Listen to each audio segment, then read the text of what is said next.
Hello and welcome to the latest edition of Ask the Mayor. I'm your host, Bria Jones, joining you inside Flint City Hall with Flint Mayor Sheldon Neeley. And I hear you have something in store special for Flint's favorite daughter. Absolutely. You know, Clarissa Shields is arguably the best athlete that comes out of the city of Flint. Definitely she's known worldwide, and definitely we need to make sure that we honor our champions, and she's a great role model and a person as well.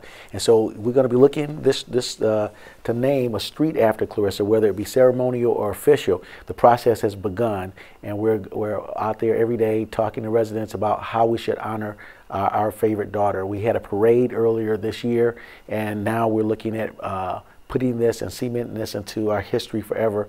Our two-time Olympic champion, many times boxing champion, and also MMA champion. She is definitely a treasure, and we want to make sure we recognize her for her great achievements in this community. She did lead the Champions Parade down Saginaw Street. She's an icon, rightfully so. Talk to me about her influence here in Flint and why you decided it was time to move forward with trying to name a street after her. Well, it's long overdue. And, you know, we have to argue why was it so long overdue. You know, we talk about the gender and the gender war. You know, if she was a male, I think she would have many endorsements, a lot of money, a lot of other accolades. But being a female, we want to make sure that she gets all the accolades from us here in the city of Flint for this much long overdue honoring our favorite daughter. She's a champion. She's a role model to women, not just here inside the city of Flint, but to women worldwide about what you can do. Coming from humble beginnings, being a true champion and a humanitarian. So I am so pleased and honored to be officiating these type of activities for our favorite daughter. She's in classrooms speaking to children. She's talking about the things that we can do. She talks about her own struggles.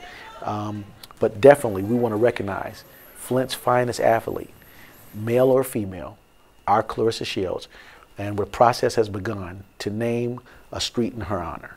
And what's the street? Is it where she grew up? I know she posted that she received the sign at church. Where will the street be? And is this her neighborhood street where she grew up? Right, it's right in the middle of the heart of our city. Spencer Street is where she grew up and where many of her family members still remain, but we definitely have to go through this and make sure that we take the consideration of those who still reside on Spencer Street, making sure this is something that they would want, whether it be ceremonial or official. But we're going through that process now. We're working very hard to make this happen before the end of the year. And looking at something else that the city and your administration have been working very hard on, the city's current gun violence problem. We now have more than 40 homicides in the city of Flint and more than a 40% increase year over year. What's the latest efforts from your administration, from the police department, to curb this problem? Well, you know, our president, President Joe Biden, as we talk about gun violence and violence all throughout our country, and after we emerged from this pandemic, you know, we were emerging in a different type of way. We've seen this type of violence all through our country, Chicago, Compton, California, even in Detroit. You know, these increases are not just here inside the city of Flint, but the city of Flint is being proactive and taking proactive measurements, declaring a state of emergency and really working with all of our partners to try to resolve these issues. But these issues are pre and post. We have to work with our young people and our children as they grow up to make sure they're on the right trajectory, not to be engaged in crime or violence, showing them how to de-escalate and letting them know the measurement of discourse is not the correct level. We should be able to, you know, minimize violent crime if we put our kids on the right trajectory. And then post, we have to be able to enforce a certain level of law. Our response units, police officers respond to crisis, they're called. And then we have to really work on the measurables of mental illness. How much of this is really mental illness that we're facing? But proactively, we are engaging and putting resources into play to make sure that gun violence doesn't approach or violate this community anymore. And so we're working very hard on that. During your state of emergency in late July, you announced that there would be emergency response teams, ERT teams. Where do we stand now with those teams and actually getting them deployed to crime scenes? Right now, we're working at putting those teams in place, getting the training that's necessary for these individuals to be out there responding as municipal response unit, also the resources that's going to go into play. We're looking at the American Rescue Plan dollars. The president said very clearly that some of these dollars probably will be able to be executed upon to reduce violence in our country. And so we're waiting on those dollars to be finally released, the final rules to be promulgated, saying that yes, this is it's a goal for us to be able to use these dollars. And so we waited on those, and as we wait, we're putting the teams in place. There's 5 components to those teams, and we're putting those positionings in place. This has not been done before. This is something brand new, and so we have to build a real strong foundation about how we do this and how we engage this. So it takes a little time to be able to prepare a model that's going to be able to be used not only in the city of Flint, but in the state of Michigan and also our country, about how we really respond to this deadly crisis that we face. I received several questions from viewers who watch our show about the current state of the city's crime and about what your administration is currently doing to be proactive to fight this. The first question wants to know, will you be weekly? That first question says, will you be able to provide a visible chart of the expected goals for the helicopter? Yeah, well, we got goals for every component that we have, right? Gun buybacks, gun seizures, every tactical element that we deploy. We have measurables, right? And how we're going to be using those, whether we be using graphs to be able to predict and project how we're going to be using these things and what the outcomes are going to be. Definitely that, but not the helicopter is only one tool that the police chief said that they needed to be able to suppress crime. And so these are investments in saving lives. And so as we put these investments to work, we want to make sure that these investments are reaped with a better outcome for us as a community. And so yes, we'll be able to look at the measurables in a total scope of things, just not from one aspect of the deployment of these particular things, as emergency response teams and all the tools and tactics in which we use. We'll be able to gauge it in its total outcome. And will those findings be shared with the community? Yep, right now we're engaging in a bi-weekly report where we are through this emergency, the course of this emergency. And as I stated, we're on uncharted territory.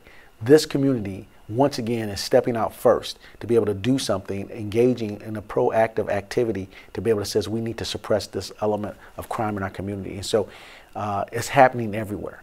And many are watching us and looking at our success, how we're going to come out of this, and we're going to have some successful outcomes. That is one thing that is guaranteed when we try something that's new, innovative, and engaging. We will push back this element of violent crime in our community. As you and the chief have said numerous times, whatever he's asked you for to help aid their efforts, you have told him that you would do all that you could to meet those requests. Currently, now, when could we see that helicopter up in the sky? Very soon. Right now, the final stages of training for our law enforcement officers is going to be up in this helicopter. The decaling so people can easily identify our helicopter from others. Those things are in the process of being completed, and also City Council still has a little work to do on this. These things have been delayed in small measures because of the bureaucracy on it. This is an emergency, and this is what the emergency dictates.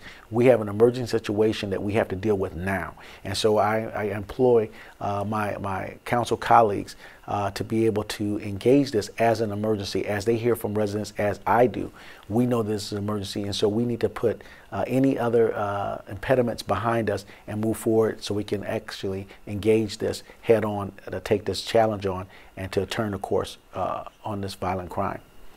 Council approved that request for I believe, more than $300,000 to lease the helicopter for 3 months. Can you elaborate more on the other parts that you said they still have left to do? Right. The contracts are now need to go before council, as I'm being told that we're going to have to put some elements of contract approval. The funding has been approved. Now the contracts for the service provider is also going to have to be approved as well. We work in tandem. We have 2 co-equal branches of government.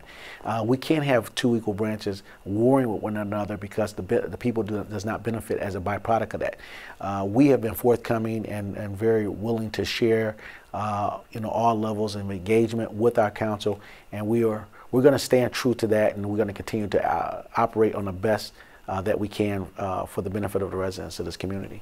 Now, going back to, you mentioned you announcing that bi-weekly crime update. It seems there may have been a little confusion with some assuming that it may be a press conference versus a press release or a report that's released. The question that I received wanted to know, would you be inviting the public to these community crime updates? Well, we're engaged in many different ways. We won't be engaging in press conferences every biweekly. The full intent, and I'm sorry that some misunderstood that, but it's going to be a report that's going to be released every week, biweekly, as it relates to those things. But when it becomes time for press and community engagements, much like our ward-to-ward meetings, people can engage us on those aspects of any particular element that they see fit to ask any particular questions. Those reports will be furnished every other week as we committed to, and it will be released in a written form and not in a press conference type form. Looking forward now, in that public safety crime update, you also announced an update on the mini stations, those that still need work, those that have been renovated, and those that are ready to be open. This is something we've been talking about for months now. Has there been a date set yet for when we could at least see one mini station open? Yeah, we're ready to go in some elements of some of our stations, but we want to put this as a full birth effort, not one piecemeal at a time. We want to launch all at one particular time, and so we can have a full impact and effect throughout our whole city.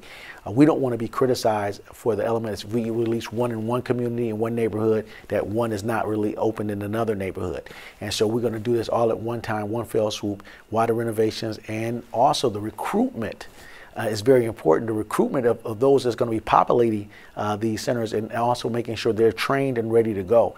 We can have willing people that's ready to go, says, I'm willing to volunteer, but we have to give them a measurement of education about how to be a service to a community. And so populating those centers, those Crime Watch community centers, is very important for people to volunteer. We can't populate those places ourselves. It's going to take a level of community engagement, and we need people to help us. We need people to help us in regards to saving this village. We've heard the saying, it takes a village to save a child, but it's going to take a village to save a village. And before we run out of time, let's switch gears and talk about the secondary water source connection. I know Michael Brown, the DPW director, is the expert on that subject, but as the mayor, is there anything you could tell us about the latest developments and how this could impact residents? Well, I'm no hydrologist by far, right?